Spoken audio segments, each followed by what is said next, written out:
বন্ধুরা, চিরসখা ধারাবাহিকের আজকের পর্বে দেখানো হয়েছে গাড়িতে যাওয়ার সময় স্বতন্ত্র কমলিনীকে বলে, কমলিনী, তোমার সাথে আমার আলাদা করে কিছু কথা আছে। কমলিনী বলে, আমাদের আর আলাদা কোনো কথা নেই তো, যা কথা ছিল সব শেষ হয়েছে, এখন আর আলাদা করে কোনো কথা নেই। স্বতন্ত্র বলে, কমলিনী, আমি তো তোমায় বলছি আমি আলাদা করে তোমার সাথে কিছু কথা বলতে চাই, তুমি কেন বুঝতে পারছো না? তখনই কুর্চি বলে, কারণটা আমি তোমায় বুঝিয়ে বলছি নতুনদা। দেখো, পরিস্থিতি এখন আর আগের মতন নেই। তুমি বিয়ে করেছো, তোমার জীবনে অন্য কেউ এসেছে, তোমার যত কথা তার সাথেই বলবে। বৌদির সাথে আলাদা কথা বলে তুমি বৌদি ভাইকে যে অসম্মান করবে, অপমান করবে, সেটা আমরা কেউই চাই না। আর তাছাড়াও তুমি যদি এখন বৌদি ভাইয়ের সাথে আলাদা করে কথা বলতে যাও, সেটা কিন্তু সমাজের মানুষও পছন্দ করবে না, তারাও নানান প্রশ্ন তুলবে। তাই এখন তোমার বৌদির সাথে আলাদা কথা না বলাই ভালো। তখনই স্বতন্ত্র বলে, আমি তো কমলিনীর সাথে আগেও আলাদা করে কথা বলেছি, তাই না? আর এখন আমি কমলিনীর থেকে 5 মিনিট সময় নিতে পারবো না? তখনই কমলিনী বলে, বলো না, বলো কি বলতে চাও, আমি তো শুনছি, এখানেই বলো। স্বতন্ত্র বলে, না, আমি এখানে কথা বলতে চাই না, আমি আলাদা, শুধুমাত্র তোমার সাথে কথাগুলো বলতে চাই। তখনই মিঠি বলে, কি এমন কথা নতুন কাকু, যা তুমি আমাদের সামনে বলতে পারছো না?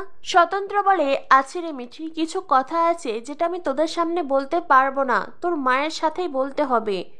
কমলিনী বলে, আমি তো এখানেই আছি, বলো কি বলবে। স্বতন্ত্র বলে, এখানে নয় কমলিনী, কেন বুঝতে চাইছো না?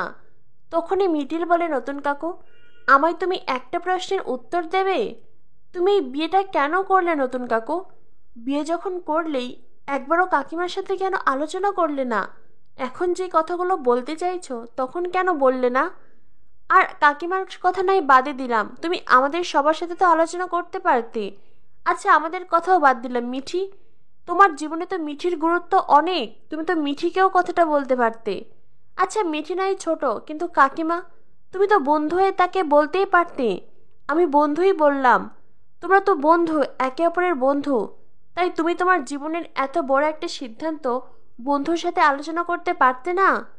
তা তো তুমি কিছুই করনি নতুন কাকু, তুমি বন্ধ ঘর থেকে বেরিয়ে এলে, তখন তোমার স্ত্রীর সিঁথিতে সিঁদুর, তুমি তাকে সিঁদুর পরিয়েছো, বিয়ে করেছো, এটা তো কাকিমার জন্য অসম্মানজনক, অপমানজনক। তখনই স্বতন্ত্র বলে, আমি তোদের কষ্টটা বুঝতে পারছি মিঠি, তোরা আমাকে এই প্রশ্নগুলো করছিস, প্রত্যেকটা উত্তর আমার কাছে আছে, আমি সেই উত্তরটা সবাইকে হয়তো বলতে পারবো না, আমি শুধু কমলিনীকেই সেই কথাটা বলতে চাই। কমলিনী বলে, আমার কোনো ব্যাখ্যা শোনার কোনো প্রয়োজন নেই, তোমার সাথে আমার আলাদা করে কোনো কথা নেই নতুন ঠাকুরপো। তবে হ্যাঁ, একটা কথা আছে, একটা সিদ্ধান্ত নেওয়ার ব্যাপার আছে। জানি না তুমি কি ভেবে রেখেছ, তবে আমি আমার সিদ্ধান্ত নিয়ে ফেলেছি, আর আমি যেই সিদ্ধান্ত নিয়েছি সেটাই হবে। স্বতন্ত্র বলে, সিদ্ধান্ত? কিসের সিদ্ধান্ত? কমলিনী বলে, তুমি বিয়ে করেছ, তোমার এখন বউ হয়েছে, তোমার বউ যেখানে থাকবে তোমাকে সেখানেই থাকতে হবে। তুমি তোমার বউকে তোমাদের আদি বাড়িতে রেখে তুমি আমাদের সাথে আমাদের বাড়িতে থাকবে, সেটা হতে পারে না। তুমি চাইলে আমাদের বাড়িতেও তোমার বউকে নিয়ে থাকতে পারো, সেক্ষেত্রে তোমাকে আমাদের কিছুদিন তো সময় দিতেই হবে, বলো, যতদিন না পর্যন্ত আমরা অন্য কোনো বাড়িতে যাচ্ছি ততদিন। স্বতন্ত্র বলে, অন্য বাড়ি? অন্য বাড়িতে কোথায় যাবে তোমরা? কমলিনী বলে, সেটা এখনো ভাবিনি, তবে হ্যাঁ, ভেবে দেখতে হবে কোথায় যাব। এমনটা নয় যে অন্য কোনো বাড়িতে আমরা যেতে পারবো না, আবার এমনও নয় যে আগে কখনো অন্য কোথাও যাওয়ার কথা ভেবেছি, কোনোদিন তো ভাবিনি, এইবার ভাবতে হবে। স্বতন্ত্র বলে, কমলিনী, অন্য বাড়ির কথা আসছে কেন? কমলিনী বলে, বাড়ি? তুমি বিয়ে করেছো, তোমার বউ নিয়ে তুমি কি আমাদের বাড়িতে থাকবে নাকি? আর সেইটা আমাদের পরিবারের অনেকেই মেনে নিতে পারবে না, তারা তোমার স্ত্রীর সাথে আমাদের বাড়িতে থাকতে স্বাচ্ছন্দ্য বোধ করবে না। কিংবা তুমি তোমার স্ত্রীকে দাদার বাড়িতে রেখে তুমি আমাদের বাড়িতে থাকবে, সেটাও তো হয় না। সমাজের লোক তখন আমার দিকেই আঙুল তুলবে, তারা তখন আমাকেই কথা শোনাবে, আর ব্যক্তিগতভাবে আমি সেটা চাই না।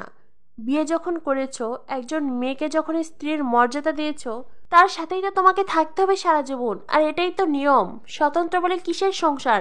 আমি কোনো সংসার মানি না কমলিনী, আমি কোনো সংসার করছি না। তুমি কেন আমার কথা শুনতে চাইছো না বলো তো? একবার আমার কথাটা শোনো, আমি তোমাকে প্রত্যেকটা কথা বলতে চাই, সব কথা শুনলে তুমি নিশ্চয়ই বুঝতে পারবে। কমলিনী বলে, আমি আমার সিদ্ধান্ত তোমায় জানিয়ে দিয়েছি।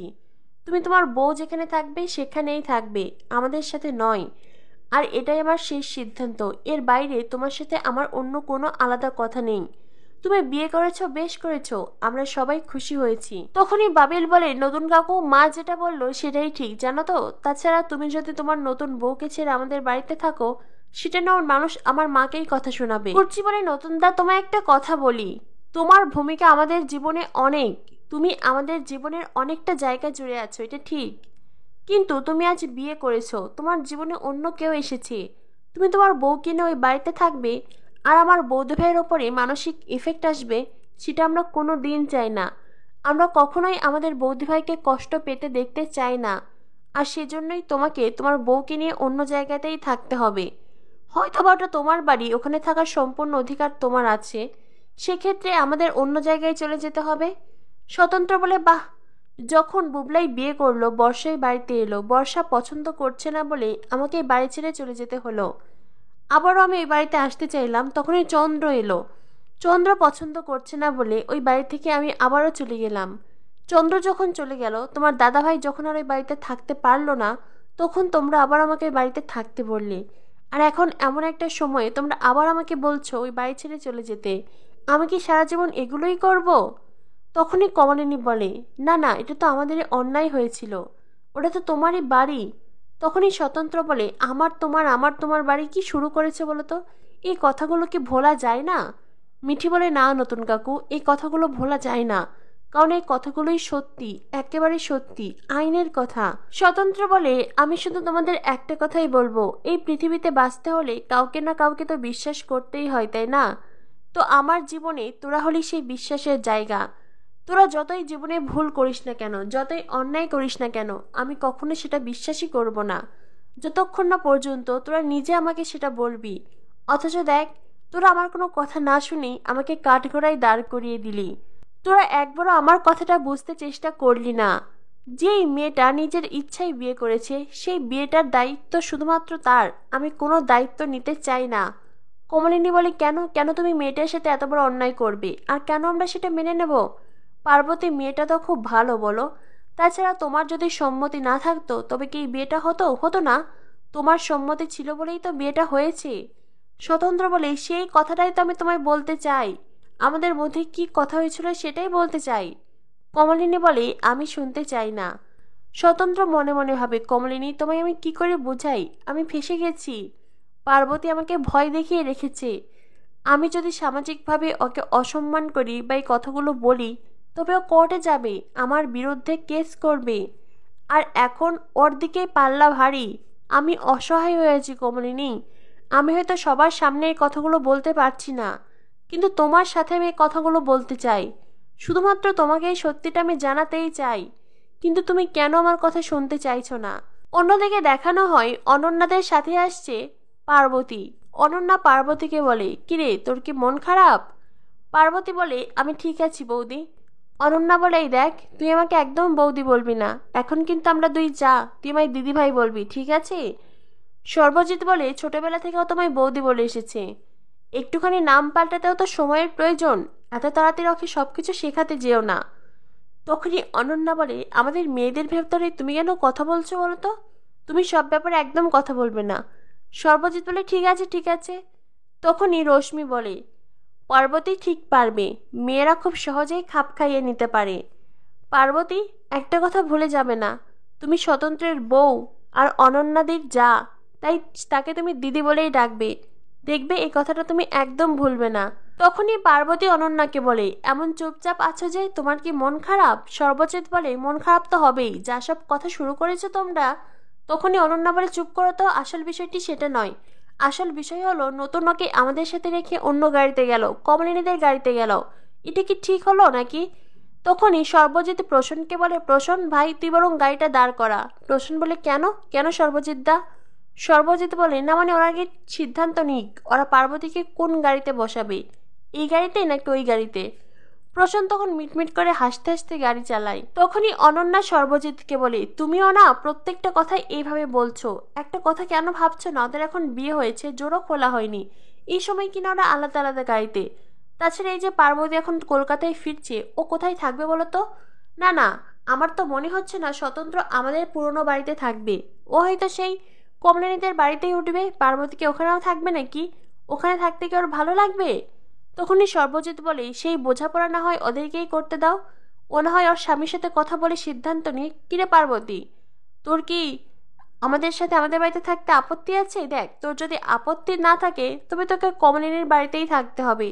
সেটা তোর ইচ্ছে হোক বা না হোক। বিয়েটা তো তোর ইচ্ছেই হয়নি, তাই তোর ইচ্ছে অনিচ্ছের মূল্য সবসময় যে স্বতন্ত্র দিতে পারবে তা কিন্তু নয়।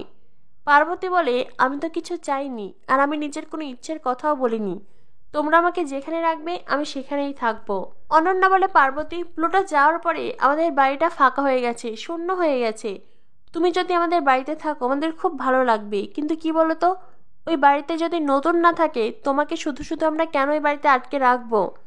দিন শেষ তো তুমি তোমার স্বামীর সাথেই থাকবে, তাই না?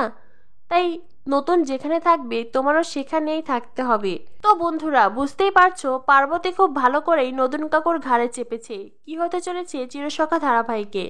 চিরসখা ধারাবাহিকের পরবর্তী আপডেট পেতে আমাদের সাথেই থেকো। ধন্যবাদ সবাইকে।